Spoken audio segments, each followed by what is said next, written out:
Welcome, everyone. Another episode of The Link, the series around collaboration, hosted by Dscoop. Before I go and introduce the special guest for today, a couple of words of welcome. My name is Peter. I'm Dscoop's Executive Director, and this is another episode of The Link, as I mentioned before. The purpose of these sessions is to really talk about and encourage dialogue around collaboration and really, establish those networks within our community. And a couple of notes for you to be aware of. So stay muted during the conversation. There's going to be plenty of time for you to raise your hand and ask questions. The conversation will take about 30 minutes, and then after that, we have plenty of time for Q&A with Rachel. You can raise your hand just so you see what's on the screen. You see the two of us speaking. You'll have some controls at the bottom of your screen. One of them clearly is the emojis that I know you how to use them. So feel free to use them, abuse them even, but show your appreciation for the things that Rachel will be saying, because that's the source of wisdom for today. If you want to ask a question, you click the white, it's the raise your hand feature. I will see who's raised their hand and I'll bring you to the stage. You can ask your question. Feel free to use the chat if you'd like. The chat will stay here, and the benefit for everyone live during this session is you can actually access the live chat after the session, but it's only for you here attending live. Chat as much as you like, right? And react as much as you like. As you know, we have a nice incentive for asking questions. So Rachel will be the judge of who is asked the best question at the end of the session, and I will send you a pack of Dutch delicacies, stroopwafels. From what I've heard from the previous winners, I think I sent something to California. I sent something to Chicago, which actually were hand delivered. They seem to be going down really well. So it's a bonus. Also, just for those that are new to this format, all the way on the right of the screen, you can see the different profiles of the people that are actually in this session. You can see the profiles, you can chat separately. And again, it's important that you see who's part of this conversation. And as I said before, the live chat is persistent, so you can always access the live chat after the event in your messages section on the platform. And it's only for those that attend live. So with that said, it's time to have another memorable session of The Link and share your emoji appreciation for the star of today. I'm happy to welcome Rachel Crowther, Director of Sales and Marketing at Cober in Toronto. I learned that by going there last year. So Rachel, welcome. Nice to have you. Thank you. Yeah. Thanks for having me. Thanks for the thumbs up, whoever's doing that too. Juliana, I think, but take it. Keep going. Yeah. Rachel, I mean, you're as I said, right, the Director of Sales and Marketing at Cober. You're also a member of our Americas Board since last year. Yeah. And just curious, give us a little bit of your background. How did you, where do you come from, and how did you get into print? Yeah, sure. So yeah, I think it might come as a surprise to a few people, but when Peter and I were chatting yesterday, the ink in my veins is fresh for me. So my background before this and growing up has always been in theater and dance. That's what I grew up doing. I went to university to do that and train and study, and then I did that professionally until, let's call it, about 6.5 years ago when I officially joined Cober. So so I will say you never know where you're going to land, right? And where life takes you. And that's been a very cool experience for me. But how I kind of got introduced to Cober within that ecosystem was I was performing on stage for a while through my professional adult life. And then I started a producing company. So we produced touring theatrical productions throughout Canada and the US. And with that, Todd and Cober did some sponsorship for some of the projects we were working on. That's how I got introduced to that team. And as life evolves, that's how I kind of started my journey with Cober. So that was 6.5 years ago, I guess, at this point, and it's been an Hmm. awesome ride ever since. Yeah, yeah, And what was that like a transition going from theater performing yeah. and the arts into the art of printing? Yeah, I mean, transition's a good word for it. Yeah, transition, being Hmm. thrown into the deep end of printing and learning everything and anything you possibly can, right? So, there's I would say that it was, in all transparency, probably there was some bittersweetness to it. I mean, it was such a big chunk of the first part of my life, but I was so very much looking forward to sort of the chapter I'm in now, and Cober's an awesome, awesome team, and it's we can get into the Cober story in a little bit, but it's fourth generation, 108 years old, family run organization, and so the culture within that team is pretty solid. And I was welcomed with open arms, as I say, sort of drinking from the fire hose with in terms of Hmm. learning and learning this whole world that everybody on this call knows so deeply well. And yeah, it's yeah. So transition's a very good word for it. I'm sure many of us have been through the similar transitions in our professional career that have led us down paths that you necessarily weren't anticipating. But I am so massively grateful to be where I am now, and obviously now part of the Dscoop community and everybody on this call. It's Prince a pretty wicked group of people. So yeah, I'm very grateful for the shift for sure. Yeah. Yeah. Take note of that comment, Chris. A wicked group of people. This will definitely find You can find use its that, way Chris, into if you our want. Yeah, marketing. hashtag something. You can use that for sure. Yeah, yeah. And so you mentioned it already, like Cobra is a family business, right? It's been around for over 100 years. I mean, one is having that transformation from your original career into printing, but then also into a 100-year-old family business. But tell, give the audience a little bit of an overview of Cobra itself. Yeah, sure.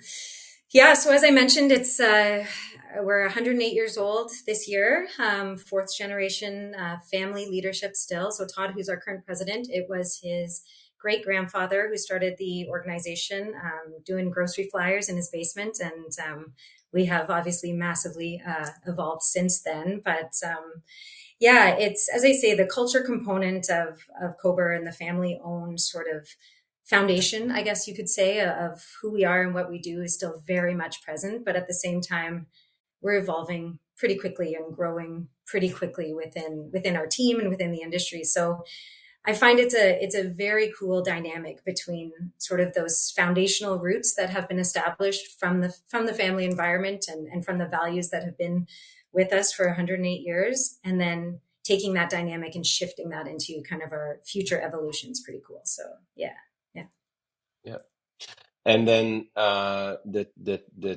the type of print or business that Cobra provides, and that Mhm. you and your position are responsible for. Give us a bit of insight on the type of work that Cobra likes to do. Yeah, sure. So I guess at a high level, our business is divided pretty clean 50-50 between our commercial B2B operation and then our on demand work. So I think if you're familiar with either sides of or channels of that business, it's an awesome dynamic that we work really hard to maintain within the business. Truly, Hmm. it facilitates a really nice cadence of workflow on the floor for us from a manufacturing perspective. Um, so yeah, so we have a traditional B2B team, traditional B2B sales team, account managers.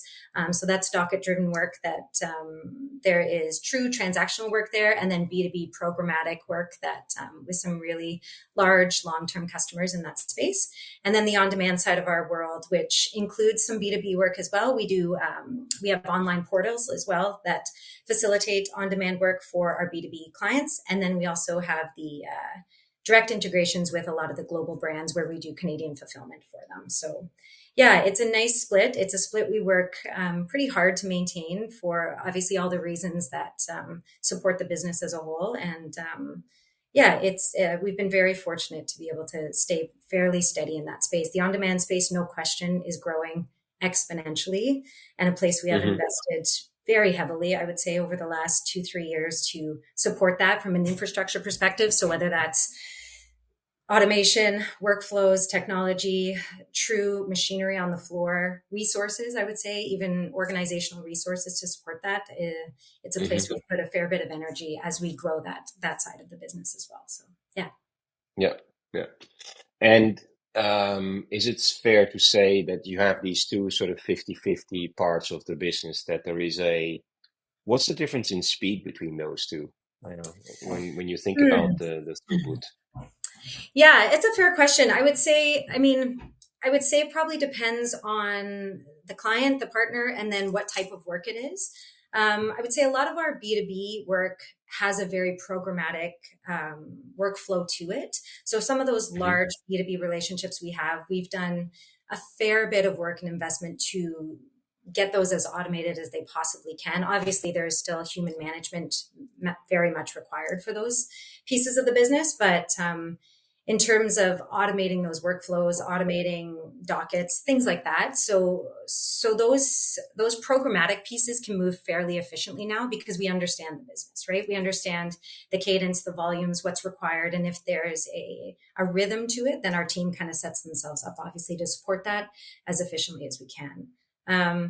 The on-demand space, I think anybody on this call knows, is getting faster and faster as we speak on this call. And I can see Rosemary shaking her head. Yeah, it's wild. You know, the SLAs and the requirements from our on-demand partners are ever evolving. You know, Hmm. and so we move those jobs in that workflow really efficiently now through our floor, and have to continue to do so because our partners demand it of us. Truly, you know, something that would have begun as, let's call it, a photo book moving through our ecosystem. When we started that process, we probably could have gotten away with a 4, maybe a 5-day SLA, depending on the partner. That's just no longer Hmm. the requirements, right? And that's based on the partner, but it's also based on consumers. We live in an Amazon world, myself very much included, where you click something and you want it on your door in 24 hours or less. And if the platform or the brand can't facilitate that, you move on pretty fast, right? And I think a lot Yeah. of our global partners are understanding that Hmm. more and more so, and feeling that. I would say feeling that pressure, and then obviously us as a fulfillment partner have to do what we need to do from a technology perspective, resource perspective, manufacturing perspective to make that happen. So yeah, so on demand moves quickly. There is no question, and I think it will continue to do so as the brands start to understand their consumer needs as they evolve as well. So yeah. Yeah, yeah. I just want to pick up on one thing you said earlier around the on-demand part of the business. You talked about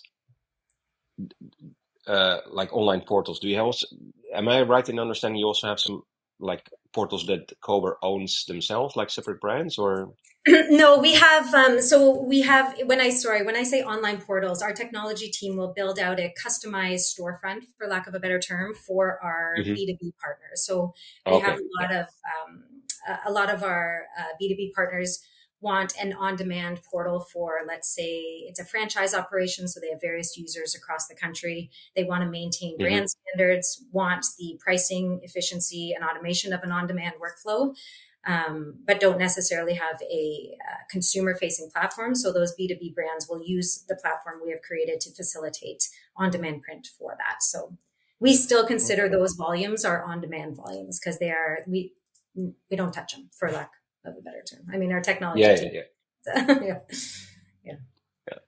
And then have you seen in the 6 years you've joined the joined Cober? I Mm. mean, that definitely requires very different skill sets, right? So when you talk about, Mm.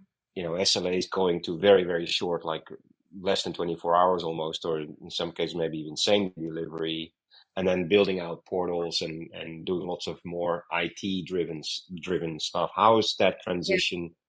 What was it like when you joined, and where is it today in that 6 year time frame? Yeah, I would say, and I think this goes for most people involved in the industry, that technology is the foundation of what we do. Truly, whether Hmm. that's from a B2B docket driven process or these online portals or an on demand in an on demand environment, technology is what fuels our success and our ability to support that. So for Cober specifically, we have 13, I believe, developers on site, and they focus on technology all day long. And whether that's from direct integrations or that's streamlining our workflows from a manufacturing perspective, whether that's implementing new technology or systems to our presses, to our, from a color perspective, all the various pieces of the puzzle that are required from a technology perspective.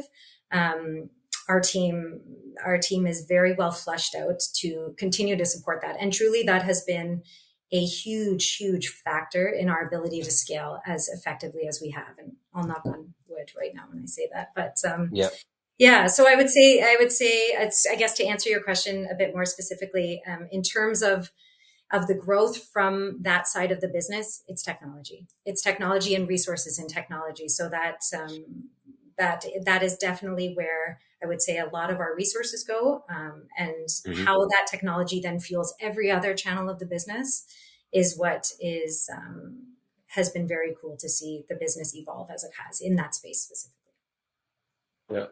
Yeah.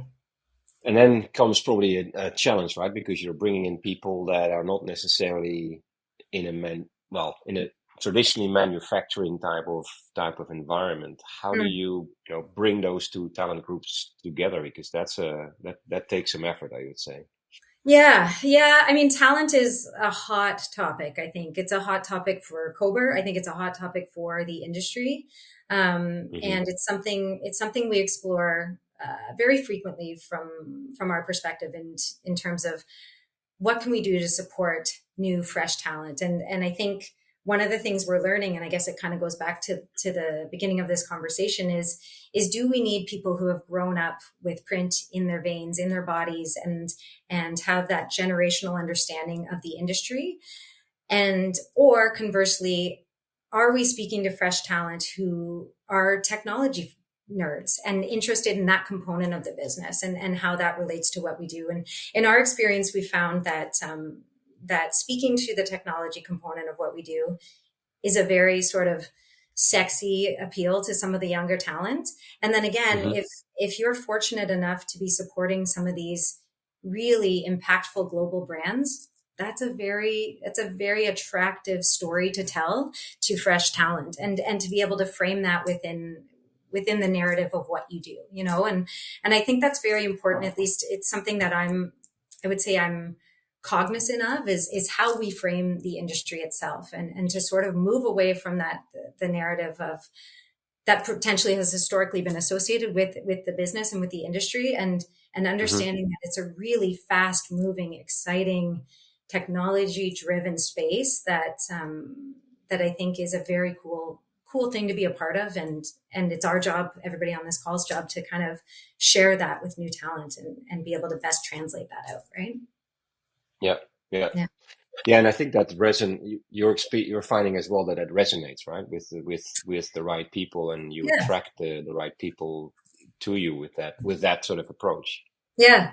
And I would say, even in my own experience, I mean, obviously I came from a world that was very much outside of the print space, and even something as simple as getting someone on the floor and walking them around the floor and saying, like, look at the scope and scale of what we do and how we do it and why we do it is we have found so very impactful. We've been lucky to we have a lot of colleges and universities that come in to do tours and sort of internships, things like that.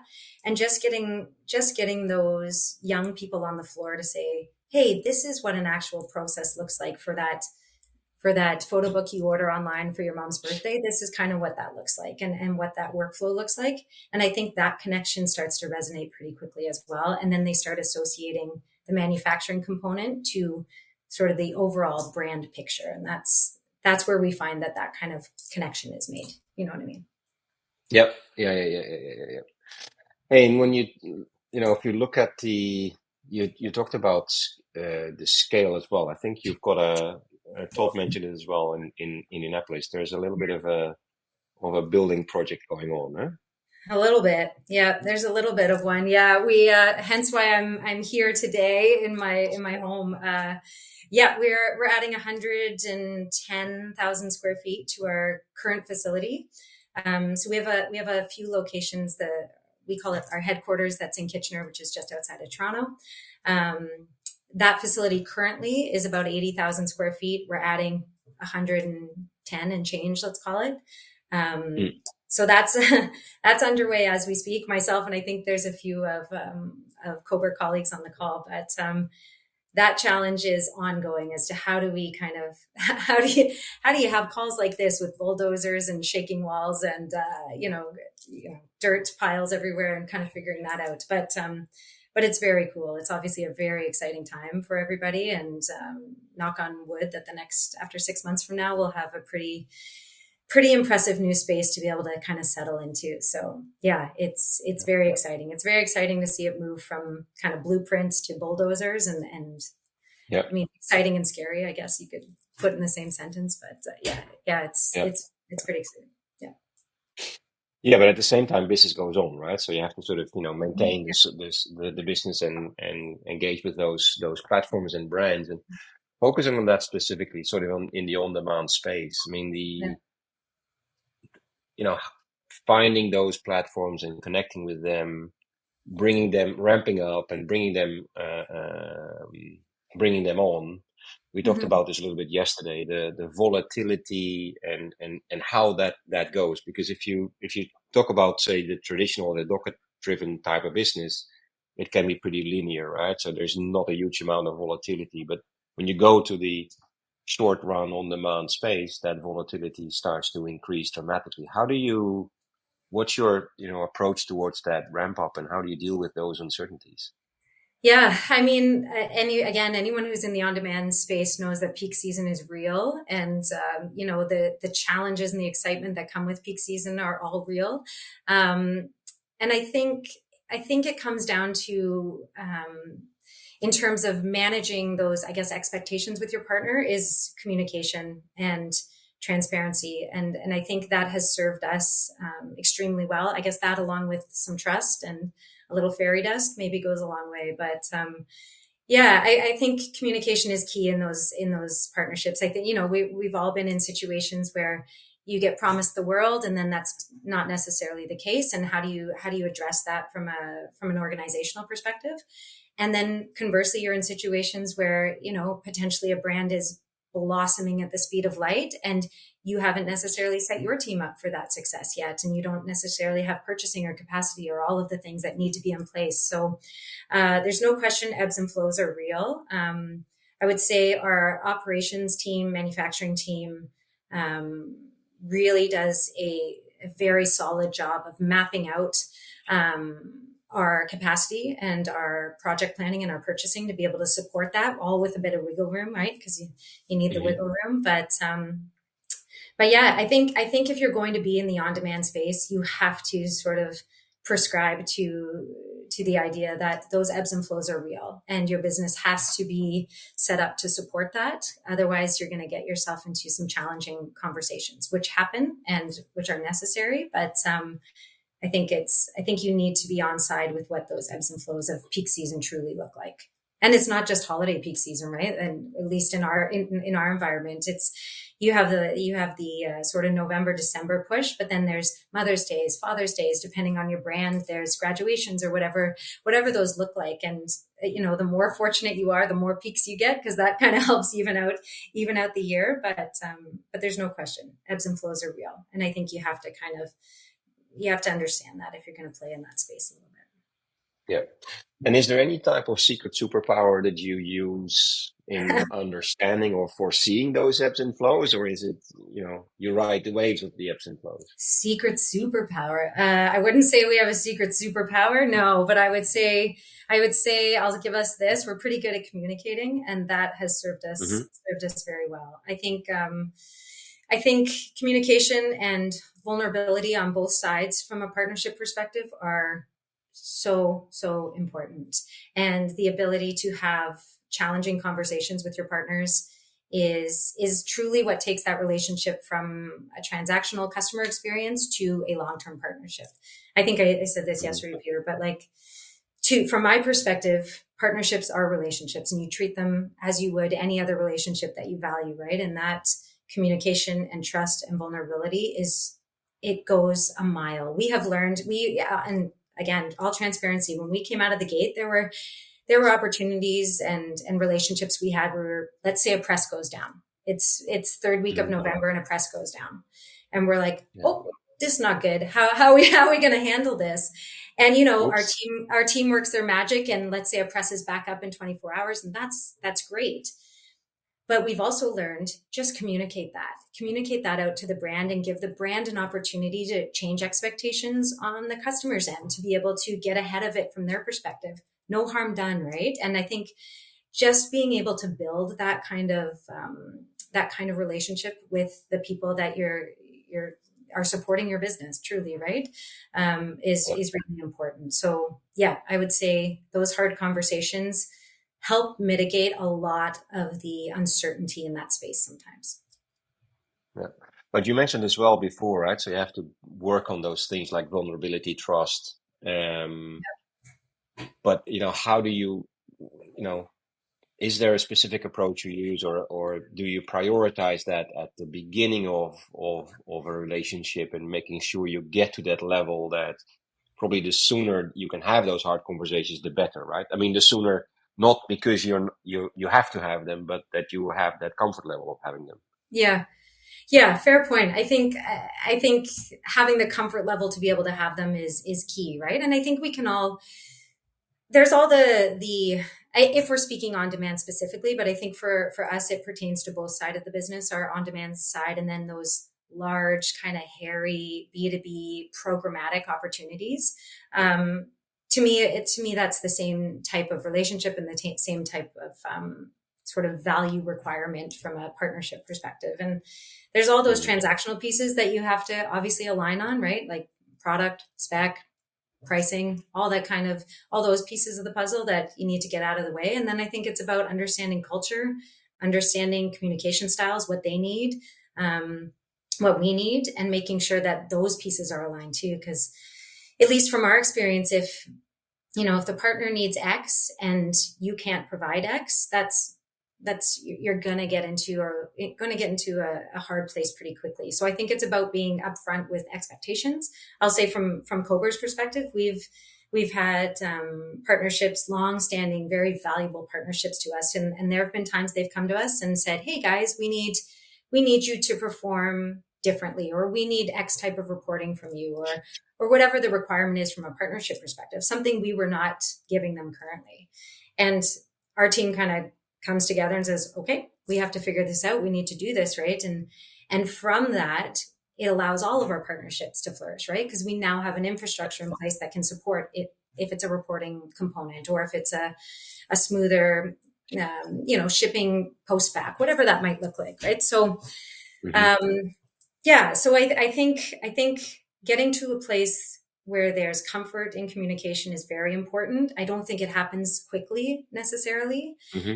That's sometimes the challenge, that not every partner is going to feel like the most perfect cultural alignment for your business, and that's okay. That's obviously okay.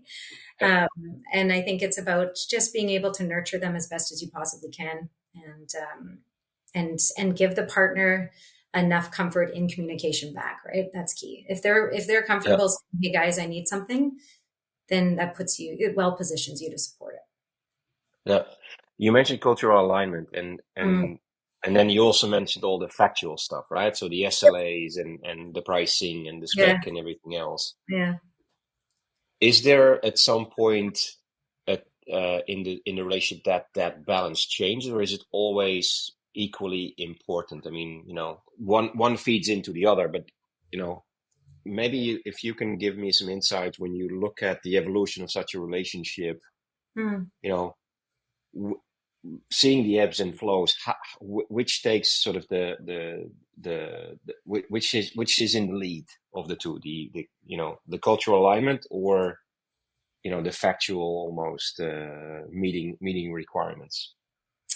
I would say, from my experience, I would say the factual stuff out of the gate is what starts the conversation, right? I mean, for us, Hmm. I think there are many, many fantastic and wonderful and talented PSPs out there. We hope we are one of those, but there are many, many to choose from, right? So, and brands are smart and they're good at what they do, and and as they should be, right? So, I think those initial touch points. So, how fast can you produce it? What does it cost? What does your, what does your reporting look like? What's my support system? Those pieces matter, of course, of course. My Yeah. hope, and it, at least this has been true in our experience up to this point, is that once you've checked that box, so to speak, those pieces aren't what is leading your relationship. I think all of us probably on this call over COVID, the paper challenges that came into light over that period of time Oh, were yes. extremely challenging, and obviously that had to be transferred on to partners and pricing, and that's not easy for anybody. But I think if you have that sort of quilt in place from a relationship perspective, you're as kind of intertwined as you possibly can be, it makes that easier, right? And it also makes it makes those conversations, I would say, easier. And it doesn't give the partner as much, I guess, as much energy to go looking elsewhere, right? I mean, that's Hmm. what you don't want to avoid. Getting a partner is one thing, retaining them is the other. And I think it comes with Yeah. two different pieces of the puzzle in our Yeah. experiences. Yeah. And on that cultural alignment, just one more. I mean, we talked about the talent, right? And attracting the right people to your Yeah. organization and to serve that and to also,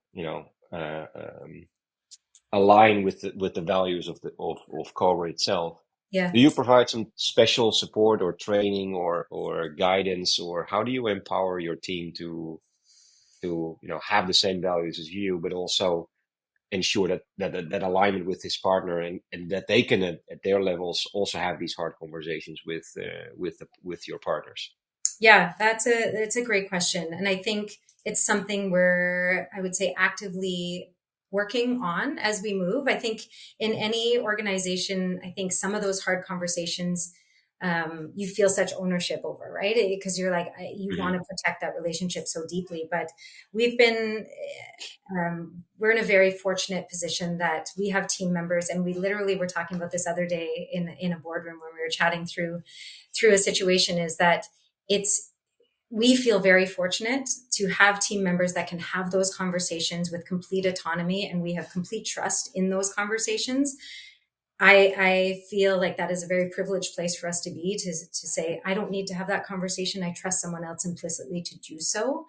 Hmm. I think it's giving those team members sort of the platform and obviously the foundation to build that from. But I think you got to trust your team members at some point, right? And that's the hope Yep. and the goal. And we're very fortunate that we have team members. I think that have been with us and understand kind of my communication style. At least I'll only speak for myself, and and have the autonomy to have those conversations in their own environment, um, and do so really gracefully. And that's a very fortunate thing for Cober. There's no question.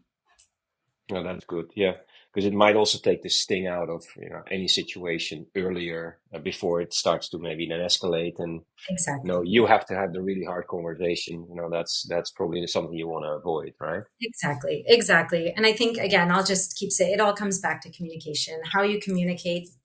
Hard conversations don't even have to happen if the road to that conversation has been handled sort of as professionally and gracefully as you can. It never gets to a point Hmm. where anything is you're not getting blindsided with Blindsided. any. Yeah, yeah, I think it's blindsided. Don't use Yeah, that yeah. one, Chris. Don't use that one in your. Side blinded. That's a new one, That's a new one. Yeah, yeah. So coined I by think, Rachel. yeah, You heard it here first. yeah, yeah, yeah, yeah. So yeah. Cool. And how do you see sort of, what sort of well, obviously adding, well, more than doubling sort of the space, obviously, or what's happening next in the next Mhm. 6 months is pretty exciting. But you know, knowing what you know now, right? So, I mean, if you would go back 6 years in time, what would you want to have known then, that you know now? Like, oh, that would definitely is a nugget of wisdom that I would Mm. definitely pass on to someone else that's starting in that same journey now. Ooh, good question. Um, I think I would probably say from a personal perspective as well as from a business perspective, and I think this hopefully can apply to both, is to be as nimble as you can within your environment Hmm. and give yourself personally, but as well as your organization, as much agility as you can handle again within your environment to be able to support, I guess, your personal trajectory, but also what the business goals are. And so whether that's being nimble with your organizational structure and your team, or whether that's being nimble with investments or redefining workflows or whatever that might look like to continue to Hmm. evolve. I think that's something I have learned personally over the last 6 years, very much so. And I think that's something our business has benefited from immensely, is that ability to be able to be as nimble as we can to benefit our partners has Hmm. allowed us to grow as quickly as we have in some of those situations. So maybe that's probably what I would pass along as a Hmm. take. Yeah. Well, it speaks to what you said before, right? So really empowering and trusting your team to do the best that that they can and they know is the right thing. Hmm. That creates that agility as well, probably. So Yeah, yeah, great point. less hierarchy, more assigning responsibilities. Yeah, great point. Yeah. Um, yeah, no, good, good, good. And then sort of when you look into the future again, how do you see that? Like what you said, that emphasis on preempting those hard conversations, but establishing a relationship again where that's okay to talk about it. Hmm. How do you see that into the future? Say, fast forward 5 years from today, or maybe even 6 years, so you have a nice sort of a Nice nice point. Yeah, balance. yeah. What would that look like from your perspective? In terms of sort of partner relationship management, is that what you're looking Yeah, well, to if you take the different factors into account, right? So your cultural alignment that yeah. is currently very dominant and important, Yes. Yeah. the ebbs and flows of your on-demand business, Yeah. knowing it's growing exponentially, so that's probably that growth hasn't sort of peaked yet.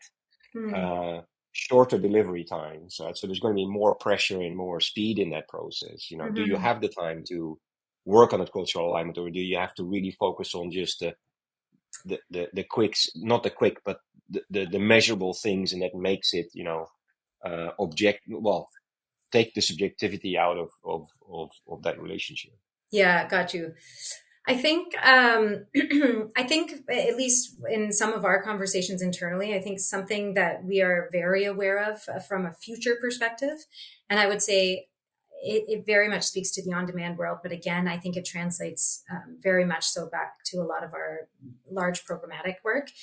Is personalization is not going away, and I think Hmm. the ability, again, I guess it speaks to the nimble in your environment conversation, but the ability to support hyper personalization for consumer goods is going to continue to evolve. I think with everything that we have access to now, which is, tip of the iceberg when it comes to AI, when it comes to consumer trends, I think it is going to be our responsibility as an industry to continue to support what that looks like for brands specifically. And I think that's something we have talked about a lot.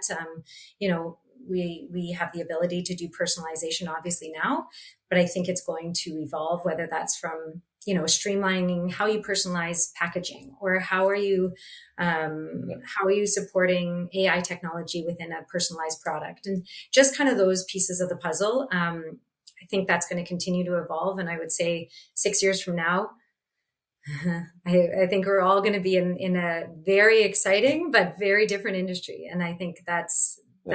that's a very cool thing. Yeah, Yeah. Yeah. Yeah. Yeah. It feels like there's I'm not saying a new door opened in the industry, but there is such yeah, an evolution on this whole part of personalization, and yeah, what it can do next is quite extensive.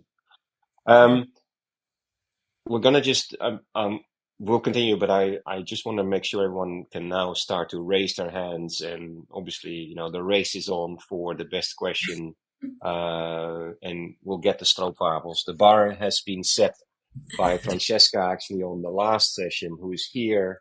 Francesca can testify for the quality and the satisfaction that a pack of stroopwafels gives you, right? So definitely kudos for that. But no, feel free to raise your hands and bring questions for Rachel. I have another one, Rachel. You just Sure. mentioned a couple of times AI. Huh. So Yeah. AI clearly is a big thing. I think it's something that you within Cober are actually talking about. Certainly in the on-demand space, it'll be a subject. Yep. You know, are you actively working with that? Are you seeing opportunities, or are you? What's your perspective around AI and the influence it'll have? Let's say specific on the on-demand part of the business and personalization. Yeah, I think AI is going to have a massive impact on personalization. I mean, that's a big part of its robust tool, right? That's kind of what it does. So I think I know, again, and we have a couple of team members on here, and we're actively talking about AI from a marketing perspective as well, how we leverage Yeah. that from a communication perspective externally. I would say what I don't know what I don't know yet from AI, and in all Mm-hmm. transparency, that's a scary place to sit sometimes as a business, and you never want to be reactive. Obviously, everybody would love to be in a proactive place, and I would say our team is working towards that and learning as much as we can. But there's no question it is such a fast moving piece of the puzzle, and so it has absolutely found its way into a lot of the things we do as an organization, even from a manufacturing floor, some of the AI technology there, to how we market our business specifically, and how we communicate. From a personalization perspective, I think there are people much smarter than I that are going to figure it out quickly, and then my job is going to be to make sure that our team is able to support what that looks like. And I think that kind of goes back to some of those conversations around how quickly the on-demand space and personalization is going to evolve, and how, as Mm-hmm. PSPs, our job is going to be, great, this is here, how do we do that successfully? And Yeah. yeah, so hang on for the ride is kind of how I'm how I'm feeling at this point. I hope to be in a better So spot at speak. some point. Call me in a year and we'll talk about AI again. But yeah, Yeah. it's the Wild West at this point. At least it feels that way to me. Yeah. Just a quick follow-up question. I mean, are you someone like as an individual, are you a bit on the geeky, nerdy side, and you experiment with that? Do you play with that yourself, and do you explore yourself, or is it something you just, let's say, you talk about a lot, but with the people around you that support No, you in that like stuff? I play around because I'm not ready to sort of hang my hat into the I'm too old for this category, which Yeah.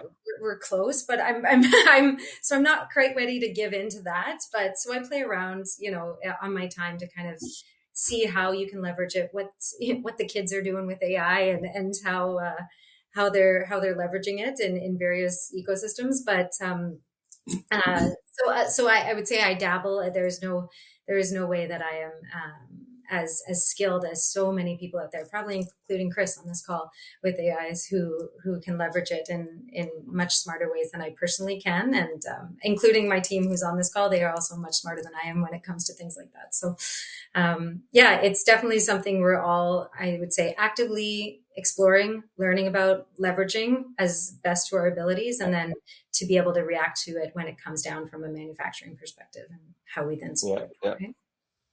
Before we go into the questions from the audience, just on AI, in one of our, Eugenia, who runs the Dscoop community in EMEA, she's Yeah. running a series on AI, and there was one session that I definitely I encourage you to look up.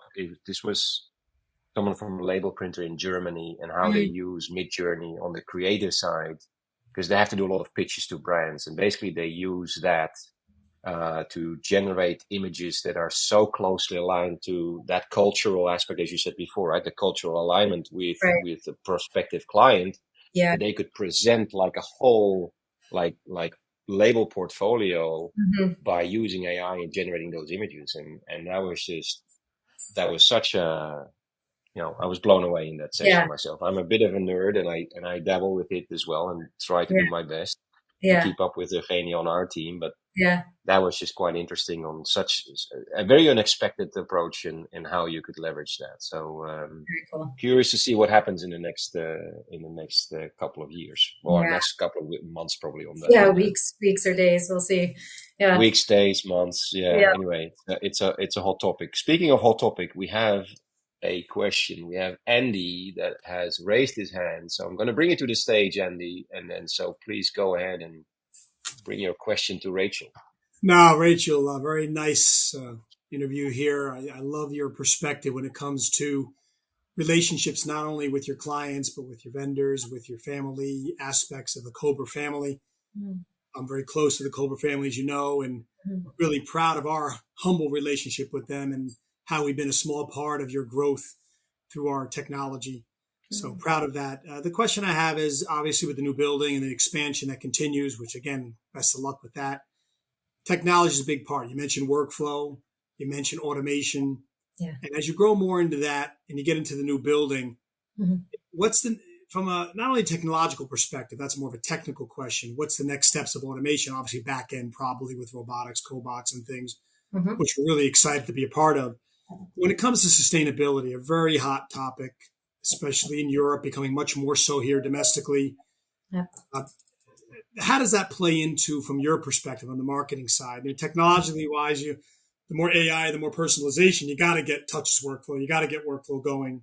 Yeah. Then the sustainability part comes into play. And how are you guys marketing that as a whole to show the benefits of what technology can do, but then how that plays into the other ergonomic aspects of your industry? Yeah. Yeah, good question. And you know what? Sustainability is such an important conversation. And I think it's one that is really challenging sometimes for everybody to navigate effectively. At least we have found in our experience. And I think sustainability touches, as you said, Andy, every part of our business.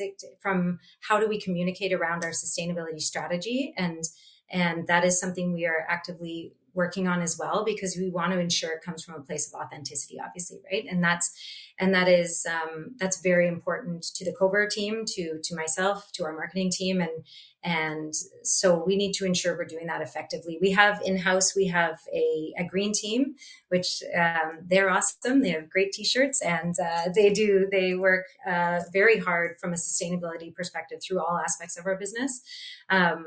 Honestly, the first one, Andy, being culture is, again, I'm just going to keep reiterating culture, but just understanding sustainability culture within our team, step one, and then fleshing that out to all of the ways it impacts all parts of our business, manufacturing, et cetera. So the 100,000 plus square foot addition that we're putting on the building, as you may know, is primarily focused on our warehousing, fulfillment, pick and pack piece of our puzzle. So we're taking all the warehousing that is currently outsourced and on our manufacturing floor, moving that to the new expansion of the building, and just giving everybody a bit more air. And that warehousing, fulfillment, pick and pack, all of that is about localizing production and localizing fulfillment. And it's a huge piece of the on-demand puzzle. We speak to it with all of our global brands on a daily basis around the benefit from a carbon perspective, from a sustainability perspective, and truly from an optics perspective, from a consumer. If you're going online and purchasing a product or pulling a product from warehouse or whatever that consumer transaction looks like, and you know that that's a local product, either a produced local product or being pulled from a local facility, you know that carbon impact is less, right? And that is associated with your consumer journey, and it's very important. Our team has done a good amount of work digging into Canadian consumers specifically and the value of sustainability in that consumer journey. And it's fascinating to see how impactful sustainability is to a consumer and what their requirements are from a vendor or a brand or whoever that may be, a fulfiller, to stand up to those sustainability expectations, right? And So as you say, it touches every piece of us. It touches, our production floor, which is an active sustainability conversation. It's our new building. We're in talks around potential sustainability initiatives for the new space, because obviously that's important. You want to operate a clean space with clean energy as best you possibly can. And again, and truthfully, we have so many of our large global brands that insist on sustainability practices and sustainability reporting. And so, again, as I was kind of mentioning to Peter earlier, that's now on us to figure out how to do that properly. And so when somebody comes to us and says, "Hey, we need this from you," you either need to be positioned to give that to them right away, or you better move real quick to figure out how you can do that effectively and scale and have scale to it. So that's what we're doing. It's not an easy conversation. Sustainability is one of those tricky ones where, at least from our experience, there's so much, for lack of a better term, I don't love this term, but greenwashing associated with different parts of the communication around it. And we really want to ensure that what we do, we are doing authentically. And so luckily we have a team that's doing that, but it's not always an easy journey, but it's a very, very important one. So I appreciate that question very much. Thank you, Rachel. And by the way, Peter, she deserves the Danish gifts for that answer. So just my vote. So that's my vote, just to say. So anyway, thank you very much, Rachel. We look forward to joining your journey, and we certainly understand there's a lot more requests for that from our partners ourselves. Yeah, we have to be very, very real about. And so I'm glad to hear you say that. So thank you. You're very welcome. Come visit us whenever you like, Andy. Come see the new space. I'm overdue. Todd's getting mad at me. I know. Perfect. I promise I'll come. Excellent. Thanks, Andy. Good question. So let's bring Francesca on, who's raised her hand, and say, Francesca, there you go. Hi, good afternoon. How are you all? Oh, good. How are you? Good, thank you. I have a more overall generic question, kind of going back to your comment about being nimble and agile, but really from something that's on your website about how when your organization made a conscious effort to become more of a business's Swiss Army knife, did you have to, so it's a two-part question. Where did you start your focus then? Like, where did you start first? And then as a result of that, wanting to pick the right type of relationship, did you find yourself having to, I guess the word would be fire any clients, and how did you go about doing that? Yeah, great question. And the Swiss Army knife kind of piece is I appreciate you kind of picking that out of our copy on our site, because it's very much indicative of how we operate, and I think again speaks to the agility piece as to how we've gotten to where we are today. I think from that perspective, I believe that language comes from a place of where in our relationships, whether those are on-demand relationships or our B2B relationships, the requirements from our partners evolve. It has to, right? Like that's what a relationship, a partnership looks like. They come to you needing X, eventually they're going to need Y, and you have to participate in that growth. Otherwise, you're not a partner anymore, right? And so one of the things that is imperative in our culture is to be able to show up for those requests as they come to the best of our ability. Obviously, if somebody says, "Hey, can you start producing TVs?" We don't necessarily do that right now, but we want to make sure, obviously, you stay in your lane, but you also want to respect that you're a chosen partner for a reason. And if you're able to participate in the growth of your partnerships, it'll just position you really well for sort of long-term relationships. And that's what we've found. And I think that is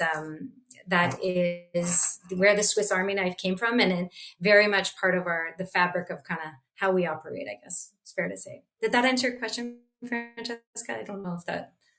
Yeah, actually it did. And I will also second the vote to have you get the Stroop waffles. So. Well, Francesca, that's because you got them last time. And it's because I ate the whole package. So, enjoy. Awesome. Thank you for your question. I will make sure they're vegan, by the way. So hey. Thank you, Francesca. No, well, I think they should be quite okay. They should be quite okay. So, for the sake of time, I think you all got the notification that we are now overtime, actually, so it's top of the hour. Let's wrap it up. So I will definitely, take Andy's nomination. Francesca, you already ate the pack, so I'm sure you're not going to be excited to sending you another pack. So, Rachel, it's going to come your way. Thanks, Andy, for the nomination for sure. Thanks, Andy, if you're still on. Nice to Again, I think a great conversation. Thank you for Rachel for being open and sharing your insights. I think that's been hugely beneficial. So those of you that attended live, thank you for being here. Thank you for listening. The recording will go out on our platform pretty soon. We're on a special day because we're hosting 3 events today. I think I'm the second one. Chris is about to host another one in just under an hour. So hats off to Chris for doing event number 3 today. So in closing, let me just say the replay will become available sometime next week, I suspect. A big thank you for Rachel. Give her a big emoji appreciation for having the conversation, moving away from the drilling and everything else that's happening on site. Good luck with that. When is the opening foreseen, Rachel? Oh, you're gonna make me say this on camera. I would say we're aiming for September. We can edit it out. Don't worry. Edit it out. Thank you. Yeah, we're gonna say that everything should be up and running in September and usable by okay. then. That's okay. the goal. Interesting. We may have some interesting news to share in a couple of weeks that would coincide with that. So look forward to that. So a couple of things to remember for everyone before we send you on your way. Keep an eye on your inbox. Look for our weekly newsletter that is chock full of valuable content and information. There's stuff coming out almost every day. Make sure that you stay engaged on the platform. It's there for you. It's for you, your people inside your company. Get everyone on, because the more, the merrier, I would say, the more knowledge. We launched a couple of things in Indianapolis a couple of weeks ago. One is our forums are now live. We also announced that we have opened up the platform for our students. So talk about talent, Rachel. We have students coming in. And then there is a post thread that Juliana started where we're encouraging students to post that they're looking for internships. I think we saw a match. Students said, I'm looking for an internship. And I think Yuki-san from Japan jumped on it. So, you want to watch out for that. And then lastly, thanks again, everyone. Specific thanks, Rachel. A really great conversation and lots of good insights, I think, that we can all learn from. Wish you all a great day, a great rest of your week, and then thank you so much, and we'll see you next time. Awesome. Thanks, everyone. Take care. Have a great day.